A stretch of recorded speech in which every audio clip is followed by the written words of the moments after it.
Hey guys, welcome back to the channel. This time around, I have the Suzuki Dzire. This is the all-new model, and there is some things I like about it, and some things I'm not quite keen on. And some of those things are mostly the fact that it doesn't use a 4-cylinder anymore, it's a 3-cylinder, and in the interior, you don't get a dark interior. All you get is a very light interior, and it's already dirty.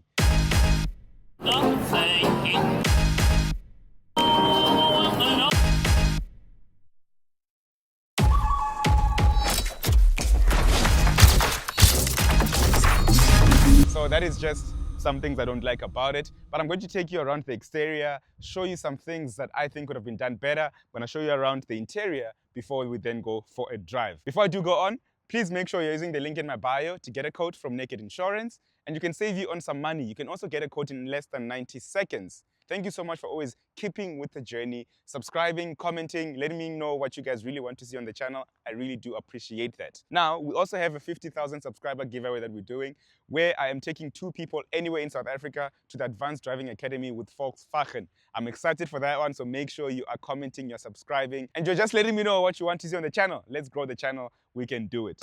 So, in terms of exterior-wise, you get this panel here, which I actually do quite like. It's like a halo mask, or like a sun visor, or like you know, these cool glasses, sunglasses that people wear, and then just blacked out areas also on the bumper. You've got these halogen-esque headlights. I'm not going to call them LEDs. You don't have fog lamps on there, and this is where then the Honda Amaze then triumphs. This car competes with the likes of the Honda Amaze as well as the Hyundai Grand i10, whereas the Hyundai Grand i10 is slightly more premium and much more expensive, so this goes toe-to-toe with the Honda Amaze. And that car, yeah, it's also a bit pricier, but it has more spec in terms of the car overall as opposed to the Dzire. Under here is a 1.2-liter 3-cylinder engine with 60 kilowatts as well as 112 Nm of torque. In this spec, it is a GL Plus model, which is the top of the range, which will cost you, wow. It is a GL Plus model, which will cost you 246,000 Rand. The range, though, kicks off at 225,000 Rand, so not too bad. You got these 15-inch alloys on here. They're blacked out, and the range doesn't kick off with alloys. You'll get steel wheels, which is not ideal, whereas the Honda Amaze kicks off the range with alloys. When you come to the side, you've got this When you come to the side, you have this wing mirror with an indicator lamp integrated into it as well. There's no keyless entry into the vehicle, whereas the Honda Amaze gets you a keyless entry into the vehicle on the higher range. And that's about it, really. The one thing I do love about this color is like it's got a shiny effect to it. It's like a pearlescent color. I'm not sure what they call it, to be honest with you guys. I'm not going to pretend like I know. I probably do know, but I just forgot the naming of it as well. And personally, though, I wouldn't go this white color. It's just giving too much e-hailing services, and I'd rather go for the brown, which I have done on my launch review of this model. And yeah, that is the exterior of the vehicle. Let me know what you guys think of the looks. I'm gonna turn the car around for you guys, and I think they tried to make it much more sportier, much more good looking, but that is it. What do you guys think? So the rear has to be one of my favorite places to be, and I think this rear knocks it out the park. It looks better than the Amaze. It just looks way better. So you've got this dark tail spoiler over here, this chrome line that runs all the way to the back, as well as this black panel over here.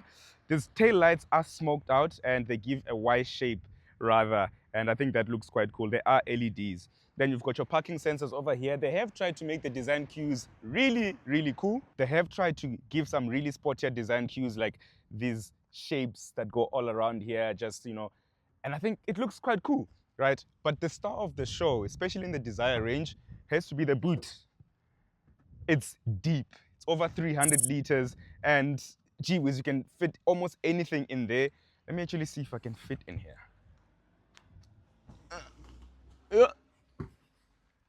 Yep. No! Yeah. The unfortunate part, though, is that the seats can't lay flat. So there's like an actual brace here. So these seats can't lay flat, so you can't load other stuff in there. but it's a deep boot, and I think Suzuki have knocked it out of the park. And this is the main reason that you'll be buying a compact budget sedan rather, because of that boot, whether you are doing some trips as an e-hailing services driver or you've got a family and you want to use that, because the Swift then doesn't have a boot that's that big. So yeah guys, let's jump into the interior before we go for the drive. So when you jump inside, it's a Suzuki interior. We're all very familiar with it, but obviously the biggest thing here that you guys can already see is just how light this interior is. And for a car that's meant on families, meant on e-hailing service drivers to do the distance, etc., you're going to need to put some plastic or some sort of covers over the seats, because these are not practical. I'll show you already in the rear how dirty it's already gotten. And this car only has, what's the mileage on? Guys, how do you check mileage on this car now? Guys, do I not know what I'm doing or what? Like, demo wrong or what? What I'm trying to say is that for a car that's fairly still new, because it's their fleet car, obviously, for a car that's fairly new, it's already gotten dirty quite fast, and that's just going to show you, as an owner, what is going to happen. This steering wheel, I've seen in the likes of the Suzuki. I love these steering wheels. They're very nice to hold. Like, nothing too hectic. They're multifunctional. You've got your volume on the one end as well as your cruise control on the other end. This driver's display has a little part in the middle which is digital, as well as this analog on the outer side. Nothing too complicated, very easy. Well, I guess now the only thing that's complicated has to be me trying to see my trip computer. You've got this infotainment on here, and what I don't like is the fact that they haven't used the entire space. So I feel like it looks small, and they could have tried doing it the way that they did in the Swift. So quite nicely, but yeah, these bezels around here, this plastic covering, just puts me off a little bit. But then again, you look at the price and you're just like, okay, it's justifiable. And then you've got physical aircon controls on here, which are always a nice thing to have in such cars. Place down here to put your phone, 112-volt socket on there, a type A USB on there, 2 cup holders under here, your gear shift lever is on here. You don't have an armrest, which is another for me. The seats, cloth, very light, as well as your headliner, which is also extremely light. Everything under here, extremely light. And yeah, it's very, very light, guys. It's very light for an interior like this, which is meant for hauling people around and having essentially kids in the car. It's not going to work out quite well. Now let's jump into the rear seats and then I can show you guys. But you also do have 2 USB ports on here. One is type A and one is type C. And that's a win, especially for the people in the rear. That's a massive, massive win. A place for you to put some coins on your phone here, as well as some vents in the rear, but I'll show you guys in detail at the rear. But yeah, it's a comfortable interior. The seats are manually adjustable, as they're meant to be, especially at such a price point, really. So yeah, it's nothing that's too hectic, right? I just think that this interior, had it been black, this car would be an 8 out of 10. 8 out of 10, instantly. But because of this light interior, that drops the score quite much. And because all the touch points are light. So yeah, let's go to the rear without wasting any time. So when you jump into the rear space, you've got decent amount of knee room, like 5 fingers, basically. Headroom is galore. You've got 2 USBs over here. One is type A and one is type C, a place to put your phone. You've got air vents also on here, which is just a nice touch. But because this car is really light, and here we go. Look how light the seats are, right? And how dirty it's already became. It's became dirty really fast, and this is why I think you'll be spending a lot of time at the valet services, or just buy seat covers. I'm sure you can get seat covers anywhere cheaper, but I just feel like it should have been a darker interior. You also have an armrest over here with 2 cup holders, which is quite cool. 1 seat pocket behind the passenger. And yeah, that's the rear seats, but they're really comfortable to sit on, I'll give you that. And also the space is just really, really amazing. But my biggest qualm has to be the fact that this is really light.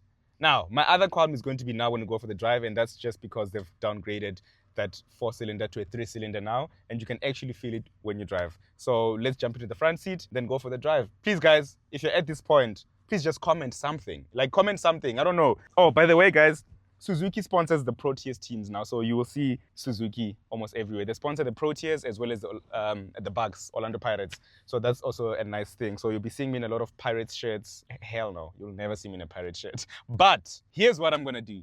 I am giving away an Orlando Pirates jersey. So let me know if you guys want it. Comments.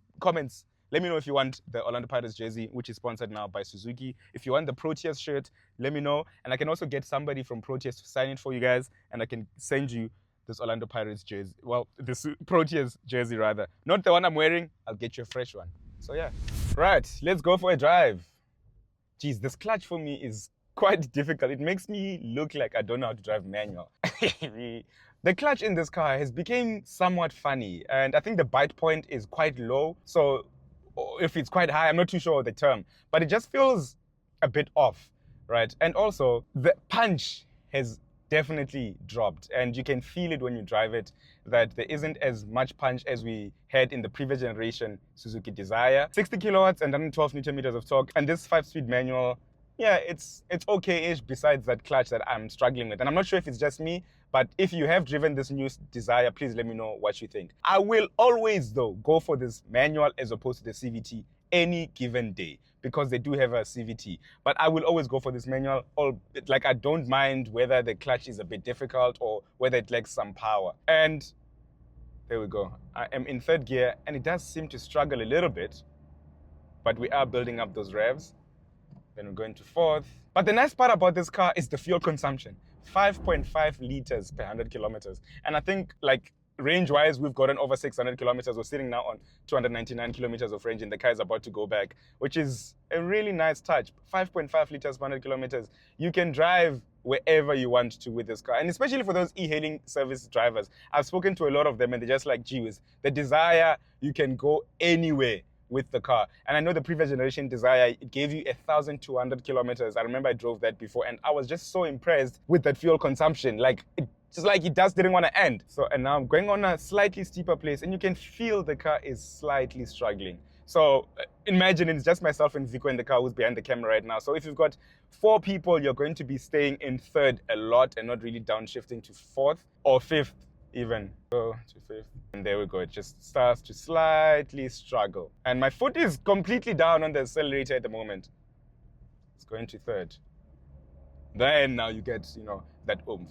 So yeah, the drop in the cylinder for me does make all the difference. Where if you are staying in the Cape, you're going to feel all of that because, all these engines perform much better at sea level. So you will get somewhat oomph. And us here with altitude in Joburg, we then tend to feel, that decrease in the cylinder. Another thing that I don't quite like about Suzuki, and I know they do this for safety reasons, is that they don't have central locking. So you have to lock the car yourself, right?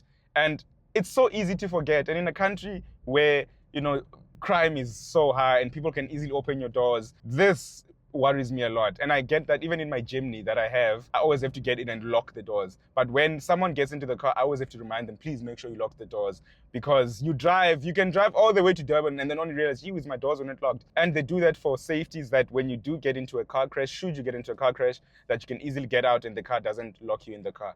It is a gift and a curse for me, especially in our country. So yeah, that is the Suzuki Dzire. Let me know, guys, would you go the Honda Amaze, or will you go Suzuki Dzire or the Grand i10? But the Grand i10 is somewhat more expensive. So yeah, Suzuki keeps on cooking, and I'm pretty sure they'll be selling a lot of these. I've seen already so many of them on our roads. If you're in South Africa, don't forget to always keep left and pass right. Please subscribe to the YouTube channel. Let us know what you want to see on the channel, and we will keep on improving it bit by bit. We are building it brick by brick, that channel, and I'm so thankful to each and every one of you who has subscribed to my channel thus far. Guys, I love you. Up until next time, peace out.